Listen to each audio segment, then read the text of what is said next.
Welcome home to USA Global TV and Radio. Ours is a place where dreams take flight, voices are heard, and stories are shared.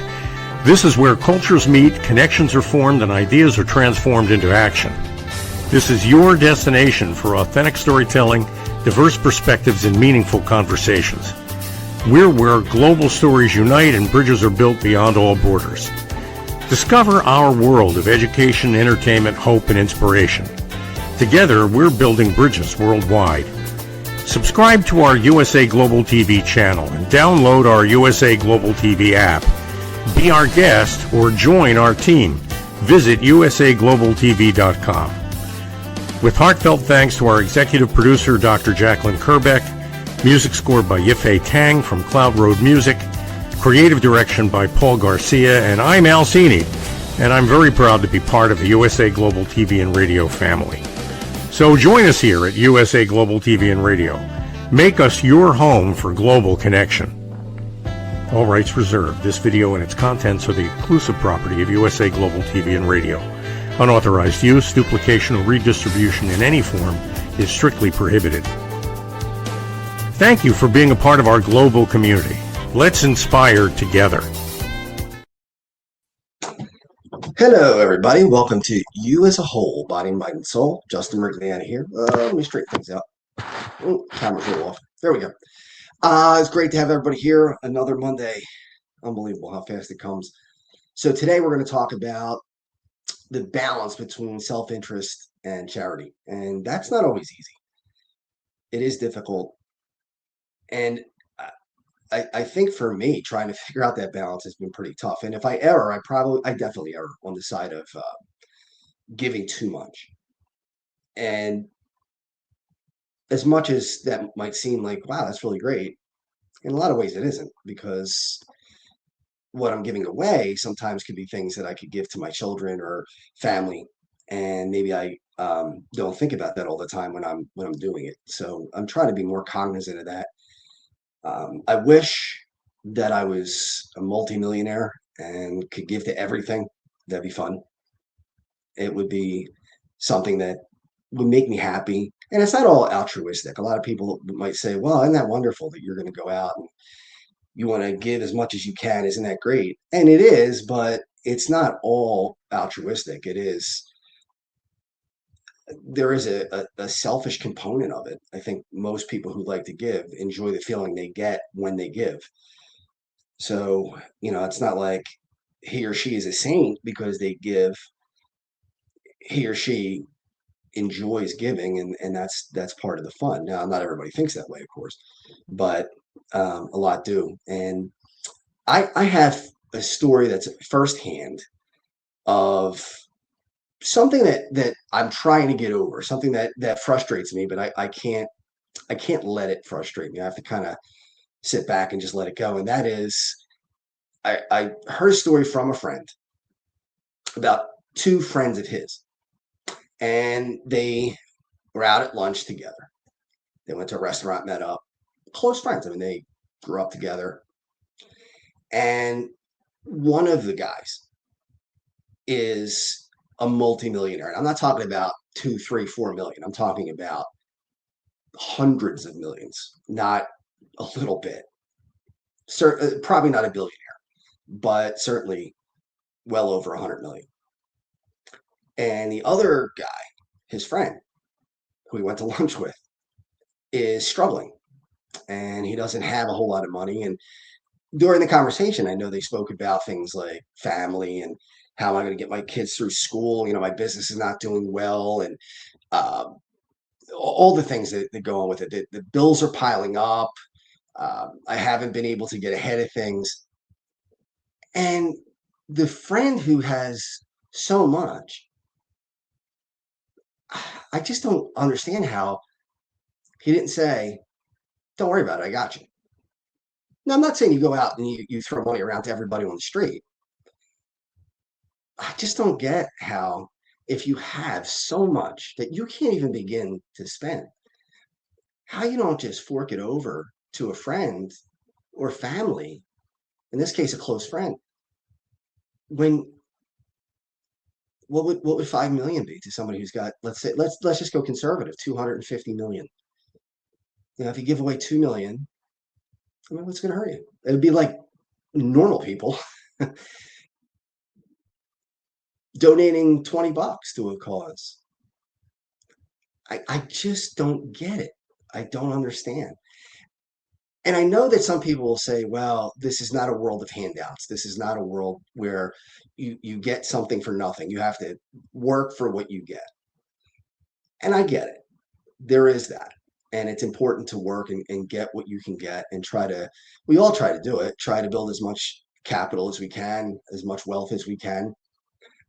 But at some point, I don't see why somebody wouldn't share it when again, it wouldn't have any effect on them whatsoever. I mean, it's not like they're giving out of their own uh, necessities. It's not that it's money that they have to have for essential things like a home or their car payment or anything like that. All that stuff's taken care of. And when you have, I don't know, in today's world, I have no idea what would be comfortable anymore. It's really difficult to say. But when I was growing up, if you had $1 million and you were 40 years old, you could retire. That was it.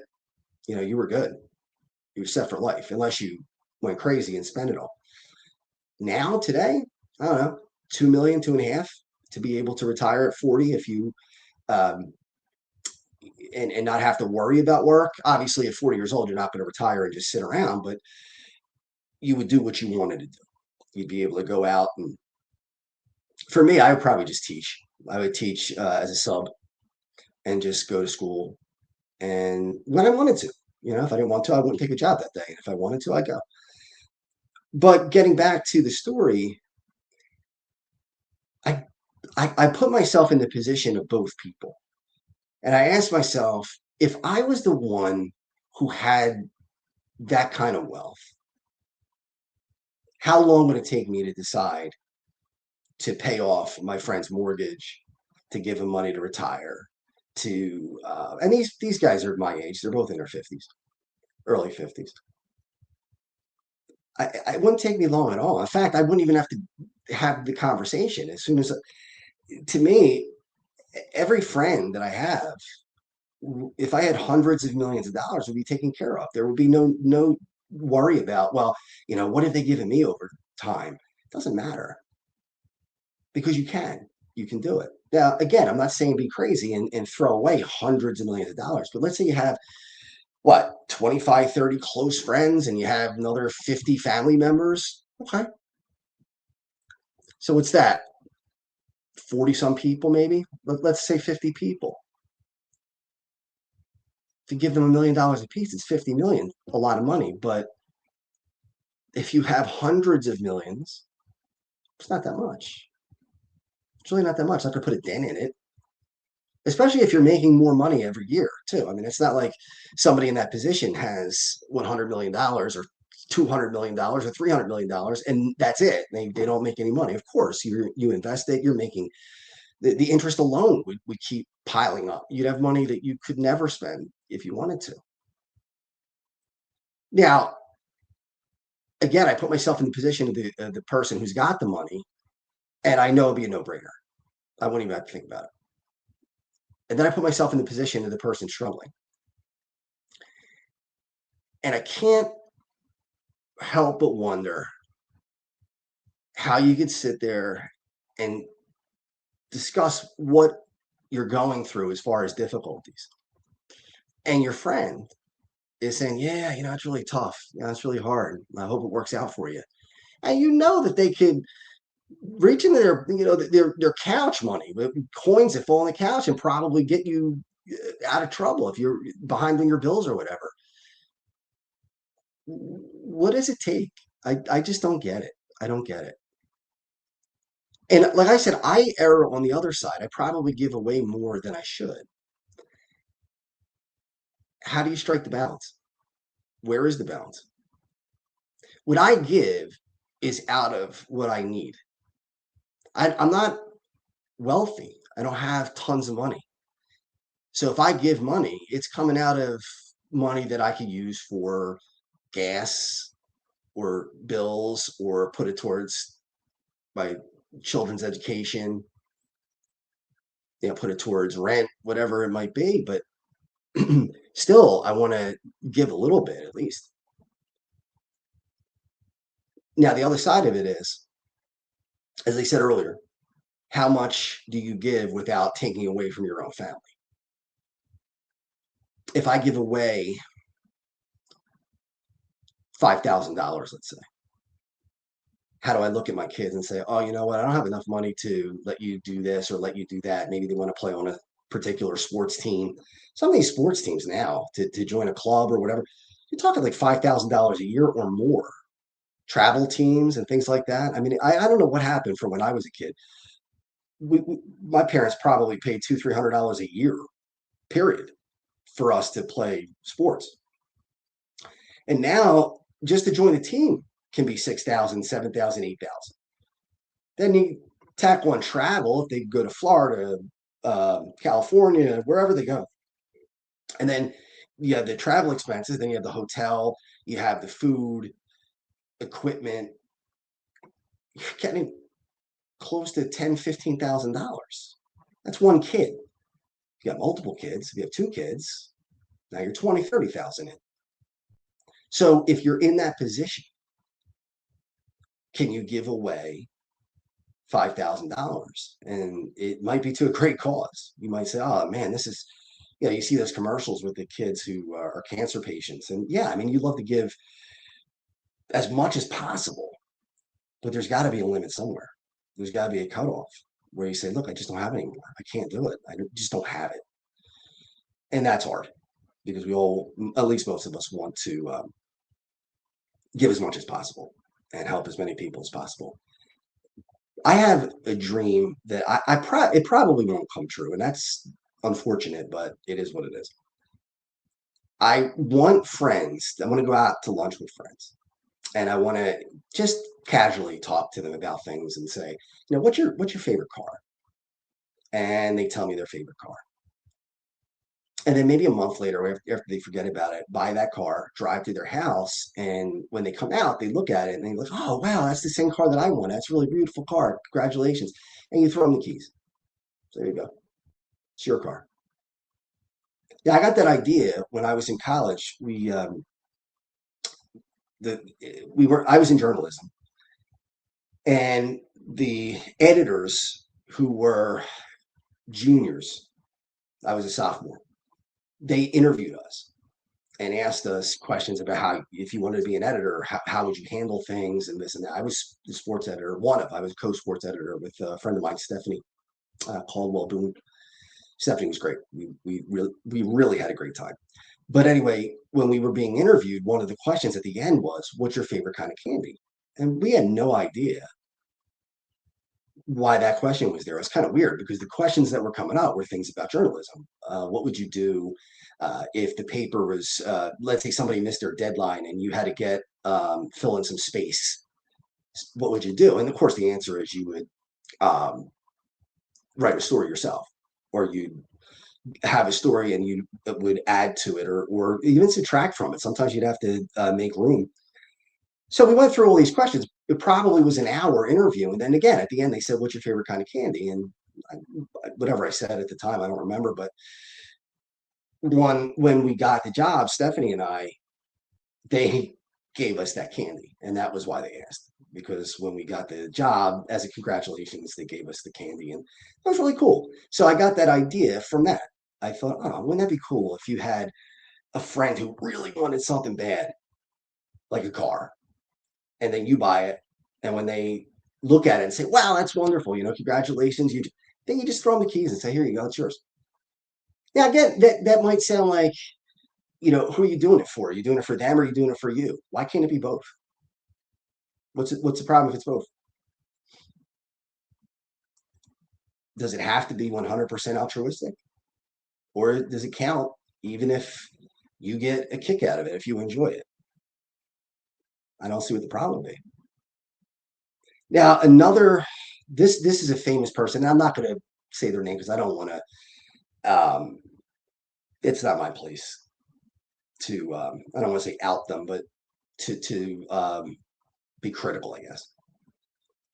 And this famous person was being interviewed, And they asked him about his family. And they said, what was it like growing up? Grew up in New York. We grew up in this very tiny apartment and we didn't have much. And the bills we barely made it. And all the things you can think of in poverty, right? We didn't eat well every night. Some nights we were hungry and we didn't have much. And then they were asking about success, and he was talking about success and how great it was to be liberated from poverty, to be able to spend money, buy food, buy whatever he wanted, because he's multimillionaire. And then they asked him what happened to his family, his father, his mother, and of course they passed away. This actor is probably in his 80s now. And they said, well, what did they do after you became famous? And he said, well, my mom passed away about when I got famous, but my father lived to be 97 or something. I forget what number, 97, let's say. And he lived in that apartment until he died. And he never stopped struggling. He always tried to make ends meet. And the whole time I'm thinking, how are you letting your father struggle when you got millions of dollars? It's your father.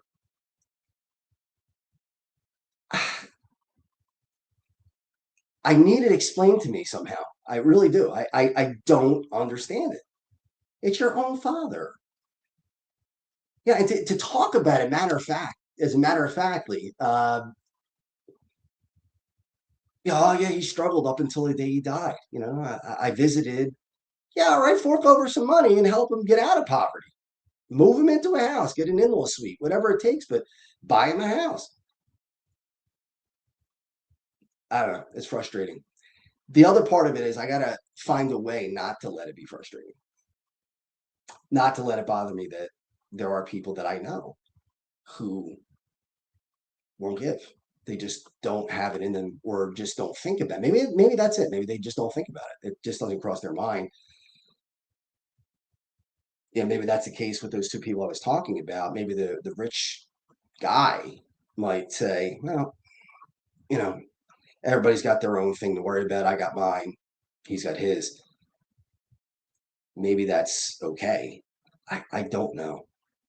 And I say this almost every week. I don't have the answers to these questions or these topics. I don't. I all I could do is think about them and broadcast them and see if people will chat in and give me their perspective on it, which I hope you do, because I really would like to hear that, what everybody thinks. I don't know. Am I being too harsh?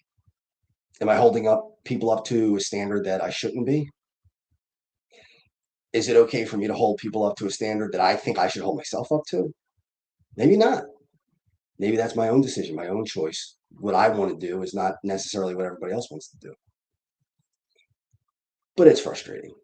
It's frustrating when people see, if somebody had a dream, a friend, family member, and they said, I really want to do this. Let's say it was my nephew.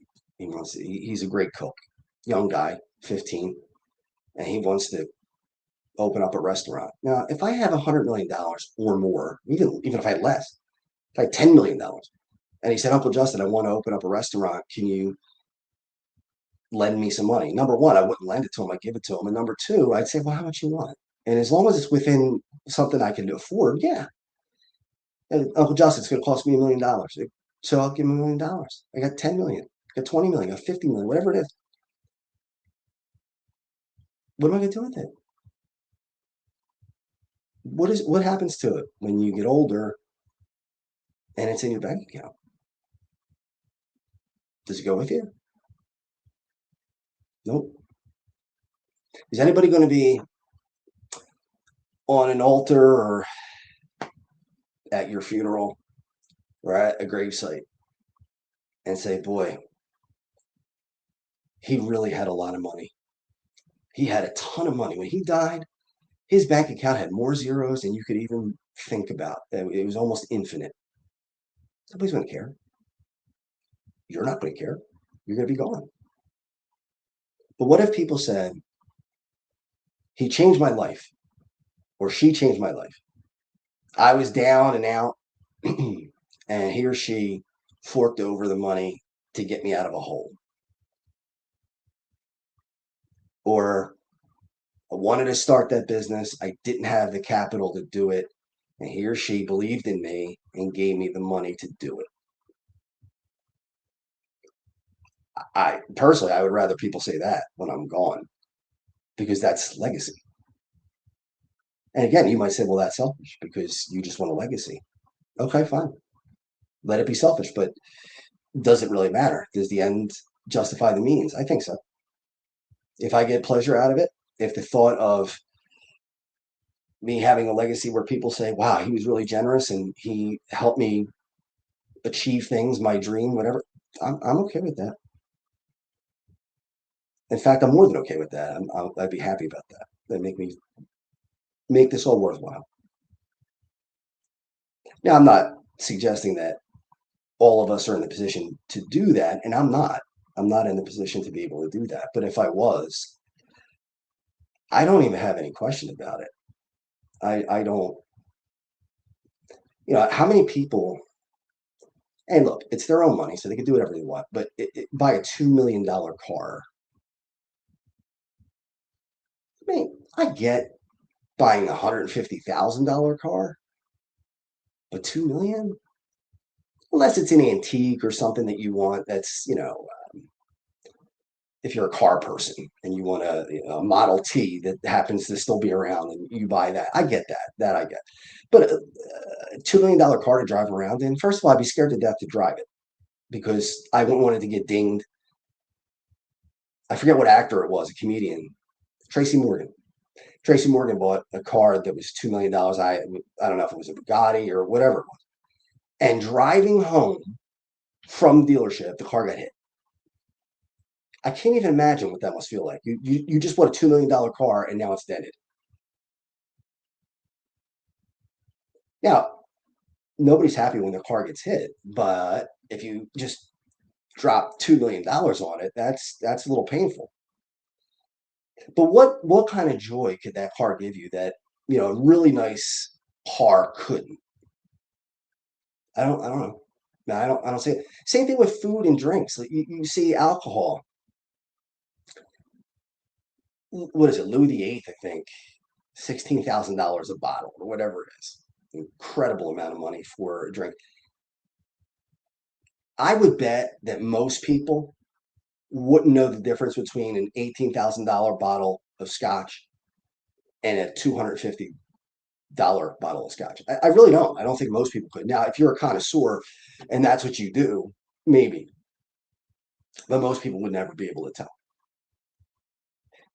Yet, people will pay the money to get that scotch. Now, why? Is it prestige? How delicious could it be that it's worth that kind of money? It isn't. So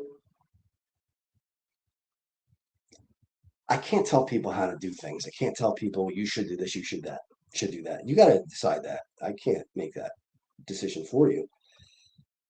But I hope people think about it. Throw money away on things that are just unnecessary. Wouldn't it be more pleasurable to spend that money on things that would make other people happy? I'm certainly not saying don't have fun with your money because I would if I was a millionaire. I'd have the house I wanted. I'd have multiple homes in different places that I'd like to vacation. I would have the car that I wanted, which would probably be about $150,000. It would not be a $2 million car. I would eat what I wanted. I probably would have a personal chef if I was extremely wealthy. I'd have somebody cleaning the house. But at the end of the day, I wouldn't be throwing millions of dollars at that. I wouldn't be going to the casino, dropping $1 million at the tables. I'd be looking for things to do. I would fund my own projects. I'd fund things like my documentary that I want to get done. Talked about this last week. One of the most frustrating things in business, in this case, the documentary would be a business. I have a production company that really doesn't do much right now, but hopefully going to build up. But capital is the biggest killer. I can't make the movie without money. Can't do it. You have to have the cash. I mean, to buy footage. It's a hockey documentary, and NHL footage, I believe, is $9,000 a minute, and they charge by 15 seconds. So if you use 15 seconds worth, it's a quarter of the $9,000. That's a lot of money. So would I spend money on things like that? Yeah, I would. I would. And it would be fun. It wouldn't be throwing it away. It'd be trying to create something, trying to build something, trying to leave something behind. I talked about this on other shows a long time ago, but it really hit me one time when I was playing Monopoly with my family and I was winning. I had hotels on Boardwalk and Park Place. I was killing everybody. And we were getting to the end of the game. I knocked out two of my family members, and we had one more left. And as we're getting to the end, I'm thinking, I'm going to win. I'm going to win. And then I thought, if they land on Boardwalk, the game's over. So all this buildup, this excitement, I'm going to have all this money. I'm going to have all this stuff. I'm going to have the hotels everywhere. It was a game. I get it. But I thought in real life, it's pretty much the same thing. Where's the excitement come from? If you have $100 million and you make another 50 that year, are you excited about it? I mean, is that really going to be like, wow, I made $50 million this year on top of what you already have? No, it doesn't matter. It makes no difference. There's no joy in that.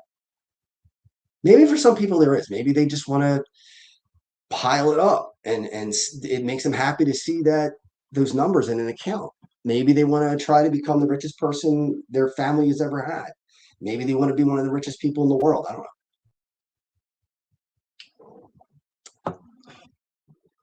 know. What does that get you at the end of the day? I don't know. I don't. I think the whole point of it is if you have it, you can live through other people. You could actually see their excitement because they're not millionaires. For you to give them a car, and see them go crazy. Look at Oprah. Oprah, when she had those giveaway shows. I didn't really watch the Oprah show because it was during the day, and I'm not a big talk show guy as I do the show. But I remember a friend of ours was in the audience, and Oprah gave away a car that day. It was a Volkswagen Bug, and these people were almost passing out from excitement. They couldn't believe it. They couldn't catch their breath. Now, yeah, I think Oprah did it because she likes to give away and give back, but I'm pretty sure that she gets something out of it too. It's not all altruistic. There's an excitement that comes to you from doing it. You're actually reliving what it was like to get that first million every time you do it, or get that first big check, whatever it is. Every time you do that, you're just going to get another chance to see it through other people's eyes, and then remember back to when it was you. To me, that'd be pretty exciting because the joy of just stacking dollar after dollar after dollar on top of each other, at some point, it's got to get old. It's just, what will you buy that you couldn't buy before? I said this before, and I know I repeat myself a lot. I do it on purpose. But I really see, at least in my experience, and not everybody, this is not a blanket statement, but for the most part, the most giving people I've ever known are people who didn't have a whole lot to give. People who gave out of what they had for themselves. Money that they needed to pay the bills, money that they needed to feed their family, money that they needed to make car payments, mortgage payments, but yet found a way to scrape some together and give it. So if you have, and some people might say there's no such thing as extra, there is. If it's just sitting there, and you've already got everything you want. Give it up. Again, I'm not able to tell people to do it. I can suggest it. Would I take it to do my film? Yeah. If somebody said, Justin, I believe in you. Here's the 100,000. I don't care if I make my money back, but I would like to. I mean, sure, any business person wants to make their money back. I get that. I mean, that's fine. But if it's me as the person lending the money, the return on investment will be secondary. A, it would be a tax write-off, right? I mean, you need some tax write-offs if you have that kind of money. B, you'd be watching somebody do something that they would never have been able to do without your help. Is it a handout? No, it's not a handout.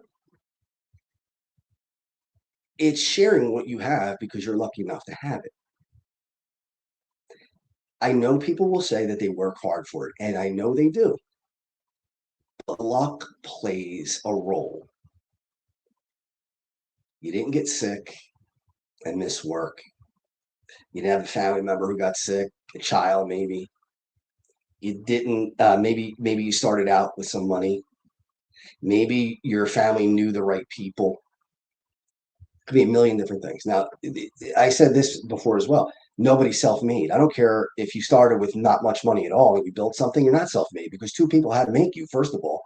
And then after that, somebody had to feed you. Somebody had to change your diapers. Somebody had to send you to school. Teachers had to teach you. You had to go potentially to college and learn from professors. You're not self-made. Nobody is. Whether you started out with a nickel or you started out with $50 million, it doesn't matter. You're not self-made. You've been helped along the way. And, people toot their own horn about, well, I started with nothing. And look, that's great. If you built a business and you really are successful, nothing wrong with that. In fact, that's very impressive. And that's the way it should be. People should uh, do in life what they want to do. If they want to be an entrepreneur, go for it. If they prefer not to and work for a company, that's cool too. You can do whatever you'd like. But the you got to remember that there is the luck factor. How many people sing and are great singers or play an instrument, they're great at it, but they don't get seen by the right person? They never get their break, but they're just as talented as anybody else. For every Billy Joel, what are there? Hundreds of thousands of people who want to be Billy Joel? And there's only one Billy Joel? Are these other people not that talented? No, they're talented. They just didn't get seen by the right people. So luck plays a role. So if you were lucky enough to be in this position, maybe you can make somebody else's life lucky. And this show is not a guilt trip. I'm not saying that, if you don't do it, you're a terrible person. I'm not saying that at all. But I just wish I could figure out what it is that stops people from giving, especially if they have it. You see these GoFundMe's all the time, and some of them rake in tons of money, thousands and thousands, even hundreds of thousands of dollars. And usually, and this is fine, it's good. It's usually a problem that a child has. The child is sick, or there was a fire and their house burned down and they lost a parent, or whatever it is. Terrible, terrible things. And yeah, people will give money to that, which they should. Yeah. But then you get somebody else who, I had friends that, were out of work for a long period of time and their rent was coming due and they weren't going to have it. So they would ask, you know, people on Facebook and say, "Hey, could you spare a little?" And very few people gave. Very few. And I'm thinking to myself, when do you not have, unless you're homeless or extremely poor, how do you not have $5 to give? If 100 people put up $5, they would have $500, just like that. Or if you want to go the extra mile, you give $20. If 100 people do that, it's $2,000. That pays their rent and then some. Now, is $20 going to break you? For most people, no. Some people, maybe. But $5? Come on. It's not going to hurt you. And it's the numbers game, right? If you give $5 and somebody else gives $5 and somebody else gives $5, that it's costing you very little, but it's making a difference to somebody else because they're getting all that money. I'm not into the no free rides thing. If you want it, you got to work for it. Okay. Yeah. I mean, most of the time that's true. But there could be extenuating circumstances that don't allow people to be as successful as they'd like to be. My friend who put up that GoFundMe for his rent, he didn't want to be out of work. He didn't choose that. That chose him. So I would hope. And I was disappointed that not many people gave. And another GoFundMe I know, a friend of mine, her son wanted to go to a special camp. And she put it on GoFundMe. Now, out of all the people that she's friends with, literally 2 people donated. 2 people. Let's say she knows 500 people. 2 out of 500 people didn't have $1. I put up, I think, $50. Not a life-changing amount of money by any stretch of the imagination. So today, a tank of gas. So for a tank of gas, I was able to give that kid $50 towards the trip, because these things aren't cheap. Like I said, with the sports too. I mean, it's the same thing. Whether it's a special camp for kids with it was a camp for space. It was like a NASA type of not even the NASA sanctioned. I'm thinking you could get this kid to this camp for minimal amount of money out of your pocket, but yet out of hundreds and hundreds and hundreds of people, 2 donated. And I just scratch my head and wonder, why is that happening? Especially if you know the people. Yeah, I get it. You can't give to everything, and I'm okay. I understand that, and I can't either. I can't give to everything that I want to give to. Nobody. Well, most people can. I wouldn't say nobody, but most people can. But if you got a friend who needs something and you're scraping by, but you have $5. You can put up to $5, and maybe it'll come back to you. Maybe one day you'll be the one who needs to raise some money for something. Maybe you'll be the one that says, I could really use that right now. And somebody will come along and say, I got you. Here it is. So as we're getting ready to end the show, again, this is not a guilt trip. I'm not trying to tell you, well, you're a bad person if you don't want to give, because you're not. It doesn't mean you're a bad person. What it does mean, though, is that we need to think about this, or at least I hope people think about this when you see somebody struggling. Don't be the person who says, well, I'll take you to dinner. Here's the $70 dinner when you have 250 million in the bank. What's $75 or $80? And that's not, at least in my opinion, not enough. Not enough. I hope someday, and I know it's going to be almost impossible. I get it. I realize that becoming a millionaire or multimillionaire is not something that everybody gets to do, and I probably won't be one of them. But boy, if I did, I would. It would be pretty cool to be able to do the things that I really, really want to do. And whether people think that is self-serving or, yeah, part of it is. It is. Because I'll be able to go to sleep at night and smile about it and think about it. But hey, if that's what you get joy from, I can think of a lot of things that are a lot worse than that. So, all right. So that is the end of the show this week. I want to thank you all for being here, and hope gave you something to think about. I do. I think about it a lot. So thank you for being a part of it, and I will see you next week. Thank you, viewers and listeners of USA Global TV and Radio, for joining us today. We're honoured to have your time and attention as part of our global community. At USA Global TV and Radio, we believe in the power of authentic conversations, meaningful connections, and creating a world of possibilities together. Want to be part of something bigger? Join our team of elevated listeners at usaglobaltv.com, a space where your voice matters and your ability to listen transforms relationships. Stay connected with us across all our platforms for thought-provoking discussions, expert insights, and empowering stories. Subscribe to our channels at youtube.com/c/USA Global TV. Follow us on social media and explore the endless opportunities we're creating for growth, learning, and inspiration. Together, we're not just broadcasting, we're building bridges and changing lives one conversation at a time. For inquiries, contact us at info@usaglobaltv.com. Produced by Executive Producer and Director Dr. Jacalyn Kerbeck. Voiceover by Mike Porter. Creative direction by Paul Garcia. All rights reserved. Visit usaglobaltv.com to view our full terms and conditions.